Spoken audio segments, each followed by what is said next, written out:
농경이 시작된 이래 인류의 농사 기술은 꾸준히 발전해 왔습니다. 그러나 아무리 농법이 발달해도 땅의 지력은 한계가 있어서 주식 작물을 심기 전에 밭을 몇 년 정도 묵혀두는 휴경이라는 게 필수적이었죠. 땅이 있어도 100% 활용할 수가 없다. 땅에도 쿨타임이 있다. 이거 인류의 영원한 숙제였습니다. 때문에 인구 증가를 위한 가장 근본적인 해결책은 농지를 늘리는 것이었습니다. 하지만 농지가 늘어나는 만큼 또 인구가 늘어나며 한계에 부딪힙니다. 결국 누군가는 또 굶을 수밖에 없고 언젠가는 전쟁이나 전염병이 터져서 다 같이 죽어요. 그리고 다시 처음부터 반복. 굶주린 인구와 전쟁의 무한 루프를 뺑뺑이 도는 거죠. 농지를 무한으로 확보할 수 있는 게 아니라면 인간은 이 굴레를 벗어날 수 없었습니다. 그래서 두 번째 해결책은 뭐다? 농지의 생산성을 증가시킨다. 지력을 인위적으로 보충해줘서 쿨타임을 줄이고 최대한 빠르게 많은 양을 수확하는 거예요.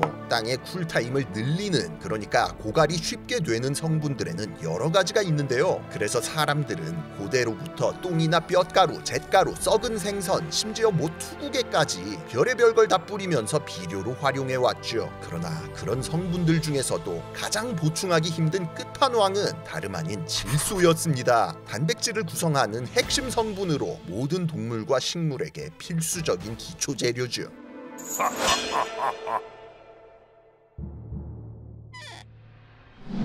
엥? 질소? 그거 지구에서 가장 흔한 기체 아니냐? 하실 수도 있습니다. 그런데 이거는 기체 상태일 때만 해당되는 말이라는 거. 그냥 숨만 쉬어도 흡수되는 산소나 이산화탄소와는 달리 질소는 기체 상태로 있으면 별 쓸모가 없어요. 질소 분자가 어찌저찌 해체돼서 암모니아 화합물로 변하는 걸 질소 고정이라고 합니다. 그리고 질소는 이렇게 고정돼 있는 상태여야만 먹이사슬의 사이클에 참여할 수가 있죠. 암모니아 화합물을 식물이 흡수하고 그렇게 성장한 식물을 초식동물이 먹고 그 동물을 육식동물이 먹으면서 순환하는 겁니다. 고대인들의 신화에 보면 번개의 신들이 많이 나오죠. 그런데 번개의 신은 보통 농업의 신까지 투잡뛰는 경우가 많았습니다. 번개가 땅을 비옥하게 만든다고 생각했기 때문인데 이게 어느 정도 팩트에 기반한 합리적인 상상이었어요. 번개가 치면 공기 중의 질소가 암모니아로 변해서 빗물과 함께 땅에 스며들거든요.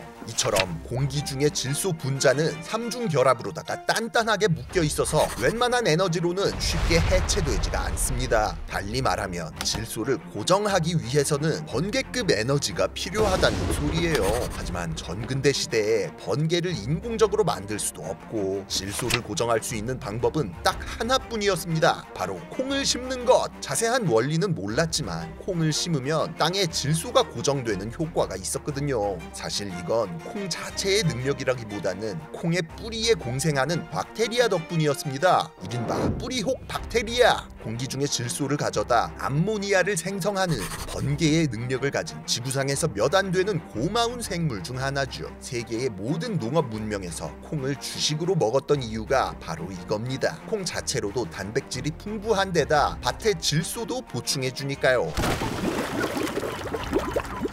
하지만 근대에 들어서도 선진국, 후진국 가릴 것 없이 굶어 죽는 게 일상이었습니다. 산업혁명으로 공업 생산력이 비약적으로 증가하고 위생관념도 잡혀가는데 농업 생산력은 이전과 큰 차이가 없었거든요. 19세기 말 전 세계 인구는 15억에 육박했습니다. 지구상에 남아있는 땅이란 땅은 거의 다 발견한 상황이었고요. 천연 퇴비를 뿌리고 콩을 재배하는 방식으로는 더 이상 안 됐습니다. 이런 자연적인 농법으로 부양 가능한 인구의 한계는 약 20억 명 정도, 거의 포화 상태였던 거죠. 해결책은 이제 자연의 한계를 뛰어넘는 것뿐이었습니다. 그 중에서도 가장 시급한 건 역시나 질소. 질소 분자를 인위적으로 분해해서 암모니아로 만들 수 있는 저렴한 방법이 필요했어요. 이 중차대한 문제는 20세기 초 독일의 한 과학자에 의해 해결되게 됩니다. 그 이름은 프리츠 하버. 대기압보다 250배 높은 기압, 섭씨 500도에 이르는 고온의 상태를 만들고 철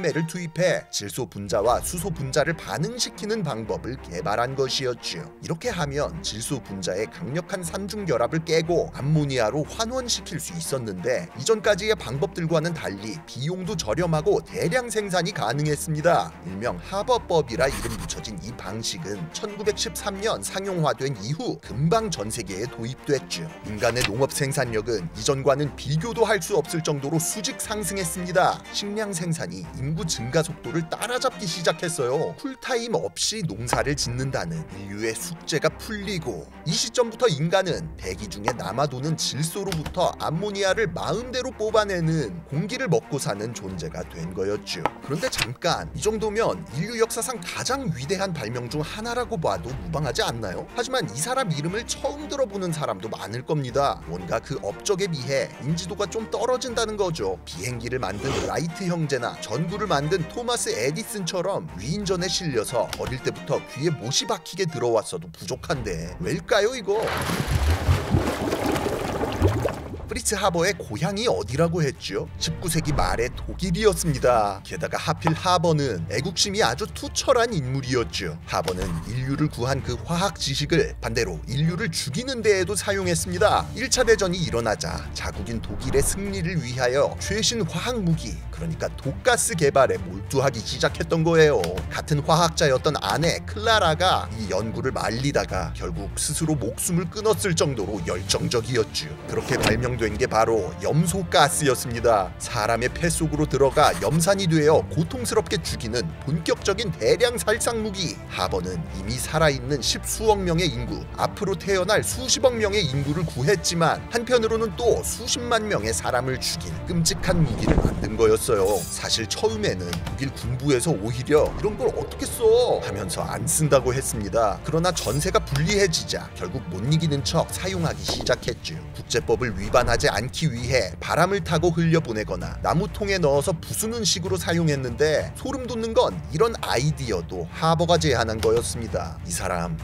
죽이는데 진심이었던 거예요. 영국과 프랑스 등 상대국들도 이제 국제법이고 뭐고 물불 가릴 때가 아니죠. 똑같이 독가스를 사용하기 시작하고 나중 되면 양쪽이 서로의 참호에다가 이악 물고 독가스를 그냥 무차별 살포하는 지경에 이르렀습니다. 그러나 전쟁이 독일의 패배로 끝나고 나서도 막상 하버는 처벌 안 받았어요. 결국에는 피차 마찬가지로다가 써댔으니 처벌할 명분이 없었으니까요. 프리츠 하버는 그렇게 별다른 처벌 없이 1918년 노벨 화학상을 수상합니다.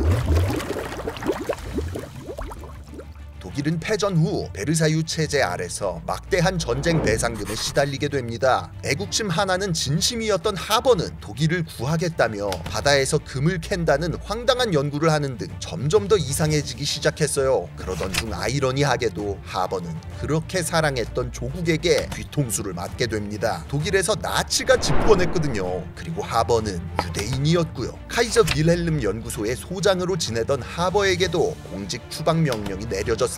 하버의 동료들은 물론 막스 플랑크 같은 쟁쟁한 과학자들까지 탄원했지만 소용없었어요. 결국 하버는 제자들을 해외로 탈출시키고 본인도 영국으로 건너갔다가 이스라엘이 세워지자 초대 대통령 하임 바이츠만의 권유를 받고 이스라엘로 떠나기로 합니다. 그리고 영국에서 이스라엘로 떠나던 와중에 스위스 바젤의 한 호텔에서 심장마비로 죽게 되죠. 인류를 구한 위대한 과학자의 말로라기엔 너무 씁쓸하고 화학무기를 개발하고 장려했던 빌런의 말로라기엔 너무 평안했습니다. 다만 나치 집권 후반기 유대인 대량 학살을 위해 조직적으로 만들어진 절멸수용소에서 하버의 친척들과 수많은 동족들은 또 다른 독가스인 치클론 B로 학살당했는데요. 치클론 B 역시 프리츠 하버가 참여하고 연구했던 프로젝트였습니다. 자기 손으로 만든 화학무기로 자기 동포들이 죽어나가는 끔찍한 현실. 프리츠 하버가 살아서 이 장면을 봤다면 어떤 생각을 했을까요?